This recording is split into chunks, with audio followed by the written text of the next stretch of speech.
Feelings, like water, can be as strong as a tidal wave or as gentle as a ripple. Like the waves on the ocean, they rise and fall and can swamp you if you're not careful. A skilled sailor can use the tides to go anywhere they want, whereas a bungler is doomed to follow where the waves lead them. To help us all sail true, here are 10 more psychological facts about human feelings. 1. Emotional signals. Erving Goffman, a trailblazing social scientist, distinguished 2 types of emotional signals, intentional and unintentional. He called these 2 types of signals given and given off, which serve as forms of communication. Goffman named his theory after the drama that actors perform on stage, where they try to portray the character's emotions and hide their own. Even the best actors have trouble with this. An example of a given sign may be that loud laugh you make at your boss's joke. A given off sign would be your eyes unintentionally squinting in annoyance at his bad sense of humor. Really, he's making jokes about the Jersey Shore in 2019? 2. Prototypical emotional experiences versus general emotional effect. Imagine running away from a bear. Pretty scary, huh? Now take away the bear. Suddenly, you're just running a cross-country race. Emotion scientists have recently begun to make a distinction between prototypical emotions that are directed at a definite thing, for example fear, and emotions that aren't directly at anything in particular, such as a feeling of general well-being. Anxiety is a notorious form of undirected emotional effect. People who have anxiety often can't name exactly what they are anxious about, but scientists hope that by distinguishing between these categories of emotion, we can come up with better therapies. 3. Feeling good and feeling enthusiastic. Benedict Curti, a Harvard psychologist, believes that all images can be related on 2 levels: how good they make you feel and how enthusiastic they make you feel. In technical terms, the good feeling is called valence, and the enthusiastic feeling is called arousal. Knowing this helps us figure out whether we're feeling, say, pleasantly tired, which is low arousal but high valence, or lazy, which is low arousal and low valence. In one case, you should put your feet up, while in the other, you should get back to work. Some more examples. A picture of 2 swans makes people feel good, but not all that enthusiastic, whereas a picture of fireworks makes people feel about as good, but a lot more enthusiastic. Where do pictures of kittens fall? Both very good and very enthusiastic. Of course, the internet already knew that. 4. The emotional life of punctuation. Compare these 2 text messages. I'm done, or I'm done. They feel different, right? One is the beginning of a breakup text, and the other is someone celebrating the end of exams.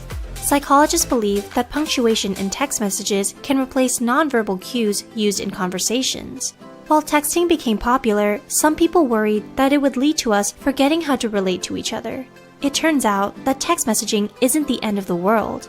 However, while we can communicate some emotions over text, it may be best to save important conversations for in-person, because in-person conversations have much more nonverbal signs. 5. Emotional vocabulary. Lisa Feldman Barrett is a psychologist on a mission. She wants to help people use less medication, fight less frequently, and feel better overall. How? By increasing the size of their emotional vocabulary. According to her, someone who can distinguish between feeling righteous indignation and feeling lousy is better equipped to respond to those feelings in a skillful way. People who use large vocabularies of words for emotions visit the doctor less and are less likely to lash out when they've been offended. Who knew that the path to happiness begins in reading the dictionary? 6. Emotional amplification. Yesterday, Bob missed his bus and was late to work. Scientists believe that the emotions he felt about that depend on a process called emotional amplification. If it's easy to imagine a good outcome, such as making it to work on time, he would be really annoyed when something bad happened. But if it's hard to imagine things going well, he wouldn't be too bothered at a bad outcome. The next time you get annoyed about something, you can console yourself that you were on the right track. If you were completely hopeless, you wouldn't get annoyed in the first place. So maybe his friends should tell him that they admire him for trying so hard to be punctual. 7. The amygdala. Johnny Storm from the Fantastic Four is the Human Torch. But did you know that you're the human fire alarm? Well, in a way you are. Each of our brains has a region called the amygdala. This area becomes active when we feel strong emotions. Scientists use the word salient to refer to these very strong emotions. In psychology, salience refers to any perception that stands out from the rest. Negative emotions like fear and anger are naturally very salient, so they make our amygdala light up. I guess we all have a bit of spidey sense. 8. Emotions and decision making.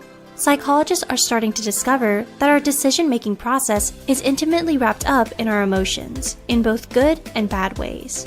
Even decisions that seem cut and dry, such as I'll bet $20 on black at the roulette table, are highly charged with feeling. Our emotions serve as guides, those nagging feelings of this is too risky, or I don't feel sure about this, are worth listening to. While early generations of scholars believed that emotions always interfered negatively with decision-making, we now know that they can sometimes help. But, just to be safe, if you're feeling emotional, maybe it's a good idea to stay away from the craps table. 9. Emotional appeals in political campaigns.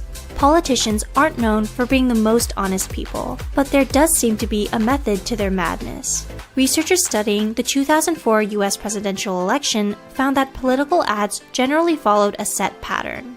Early in the campaign, ads focused on invoking pride. Near the end of the campaign, ads focused on provoking fear. The message seems to be, if you want someone to go with you for the long haul, appeal to their pride, and if you want them to take action, appeal to their sense of self-preservation. 10. Display rules. Have you ever told someone a joke and been met with a stony face? And when you ask them why they didn't find it funny, they say, I actually find it hilarious. Cultural psychologists study something called emotional display rules. Different cultures have different norms about expressing emotions. In some cultures, emotions are expressed very obviously. We refer to these cultures as ones that amplify emotions, whereas in others, they're not expressed at all, even when they're strongly felt. These cultures are said to negate emotions. When you're speaking to someone from another culture, it's wise to give them the benefit of the doubt. A comedian has to know their audience. This has been 10 more psychological facts about human feelings. Some people feel gloomy about the future and say that technology is making us lose our touch with our creative, emotional sides. But as we learned, emotions are far from absent. They are with us by instinct, are present with us whenever we make decisions, and even show up in scans of our brains. There's a quote which says that emotions should be owned, felt, then allowed to leave. I can think of no better advice.